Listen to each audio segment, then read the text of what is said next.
श्रीमद् भागवत महापुराण प्रथम स्कंद 16वां अध्याय। राजा परीक्षित के राज्य में कलयुग का आगमन और उसके द्वारा पृथ्वी की दुर्दशा का वर्णन।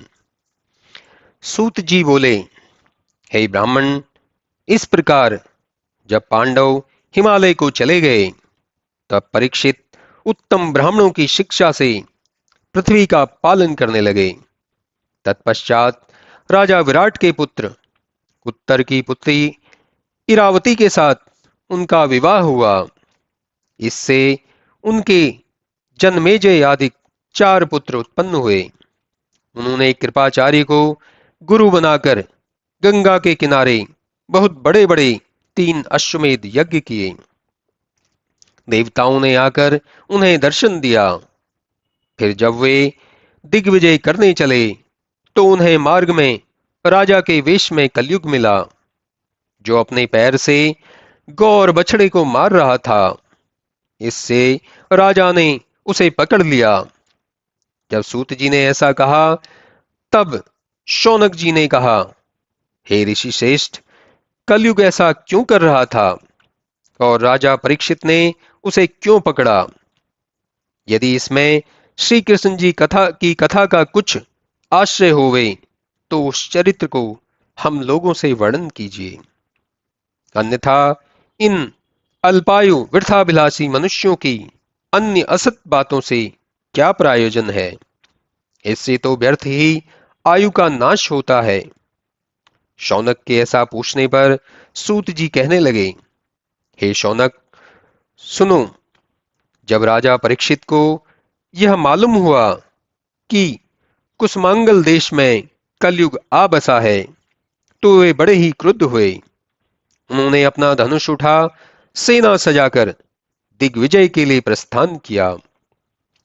तब उन्होंने पहले भद्राश्य, केतुमाल, भारत और उत्तर कुरु और किपुंसक आदि खंडों को जीतकर अपने वश में कर लिया। फिर उन खंडों में उन्होंने श्री कृष्ण जी के महात्म्य के सूचक अपने पूर्वज महापुरुषों के गाए जाते हुए यश को सुनकर अश्वत्थामा के तेज से अपने को रक्षित होने की कथा सुनी, तथा फिर यदुवंशियों और पांडवों का स्नेह तथा उनकी श्री विष्णु जी में भक्ति को उन्होंने बड़ी श्रद्धा के साथ श्रवण किया। इस प्रकार आदि से अंत तक अपने पूर्वजों का पूरा इतिहास सुनकर उन्होंने श्री कृष्ण जी की भक्ति संबंधी कथाओं को भली भांति सुनकर मनन किया। फिर जब वे वहां से आगे चले तो उन्होंने क्या देखा कि बैल का शरीर धारण किए धर्म जा रहा है और उसके आंखों से आंसू की धारा बह रही है।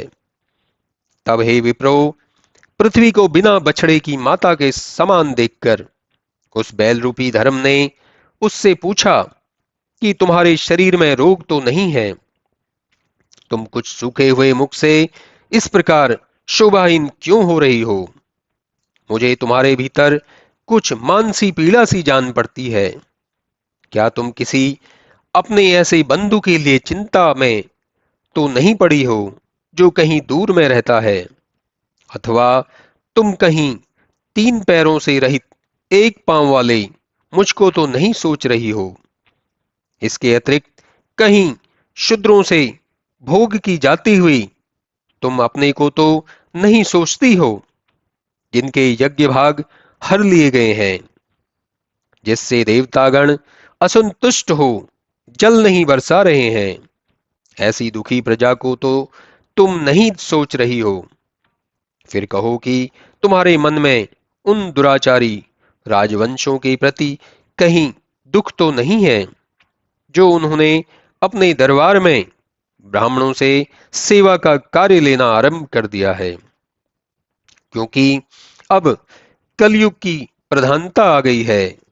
स्त्रियां परपतियों से आकर्षित हो रही हैं। नीच व्यक्तियों ने धर्मात्मा राजाओं को उजाड़ दिया है। लोग इधर उधर भोजन, पान, वसन, स्थान तथा मैथुन में वर्तमान हो रहे हैं। जो श्री कृष्ण जी पृथ्वी पर रहकर तुम्हारे भार को हल्का करते थे, वे अंतर्ध्यान हो गए। क्या इन सब उत्पातों को देखकर ही तुम दुखित तो नहीं हो गई हो? हे वसुंधरे, तुम अपने उस मानसिक व्यथा को मुझसे बतलाओ कि जिसके लिए तुम इतनी दुर्बल और दुखित हो रही हो। हे माता, क्या बलवानों में अधिक बली काल ने तुम्हारे देव पूजित सौभाग्य को हर लिया है? तब धर्म के इस प्रकार पूछने पर पृथ्वी ने कहा, हे धर्म, तुम मुझसे क्या पूछते हो? भला ऐसी कौन सी घटना है कि जिसे तुम नहीं जानते? भला कलयुग के आने से अब इस संसार में क्या रह गया है?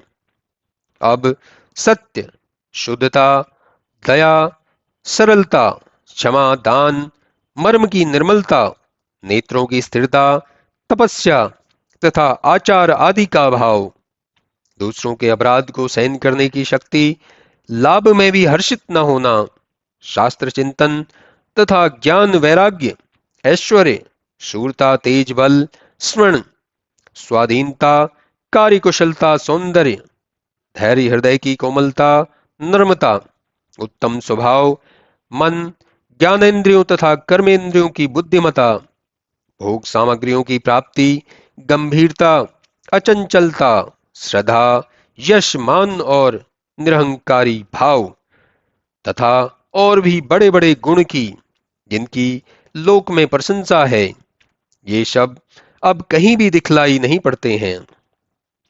ऐसा जान पड़ता है कि ये सभी सद्गुण श्री कृष्ण जी के परम धाम जाते ही नष्ट हो गए, अथवा कलयुग ने आकर इन सब का विनाश कर दिया। अन्यथा जिस लक्ष्मी के दृष्टिपात के लिए ही भगवान के भक्त ब्रह्मादिक देवताओं ने बहुत दिनों तक तप किया और जिससे प्रेरित होकर वे अपने वास स्थान कमलवन को त्याग जिन विष्णु जी के चरणों की सुंदरता में आकर बस गई, उस भगवान के कमल, वज्र, अंकुश और ध्वजा से चिन्हित शोभा संयुक्त चरणों से शोभायमान अंगों वाली मैं उनसे ऐश्वर्य पाकर तीनों लोकों से भी अधिक शोभायमान हुई।